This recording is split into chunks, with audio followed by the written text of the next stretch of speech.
حيث باسمكم بالشيخ عامر الصديقي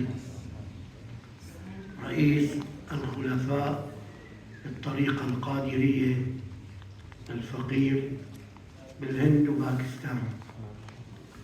الحمد لله في الهند وباكستان عندي شيء حوالي 20 خليفة، وحوالي تقريبا بكل المحافظات شيء 10 ملايين من القادرية، وهؤلاء يرأسهم الشيخ عامر الصديقي حفظه الله، هو رئيس الوزراء والخلفاء في باكستان والهند، وأنا باسمكم أرحب به.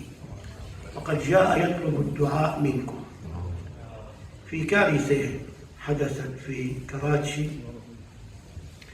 وهي أنه احترق مول كبير بالكامل، كامل معداته، وذهب ضحية هذا الاحتراق 50 احترقوا فيه والعياذ بالله، وجرحى كثر. المول بأكمله يعني شيء حوالي 10 مليارات دولار خسروا بهذا الحريق. فالآن هو جاي يطلب منكم الدعاء، وارفعوا أكفكم. اللهم لك الحمد كله ولك الملك كله بيدك الخير كله وإليك يرجع الأمر كله علانيته وسره، لك الحمد إنك على كل شيء قدير. اللهم صل على سيدنا محمد وعلى آله وصحبه وسلم.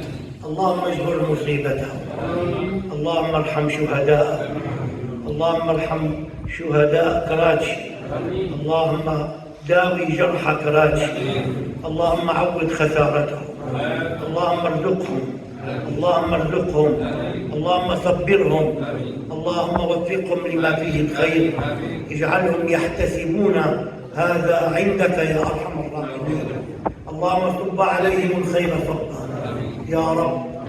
كرمال سيدنا محمد هناك مستشفعين للشهداء والجرحى ان تنظر اليهم بعين العطف والرعايه، كرمال سيدنا محمد صلى الله عليه وسلم، وسر الفاتحه.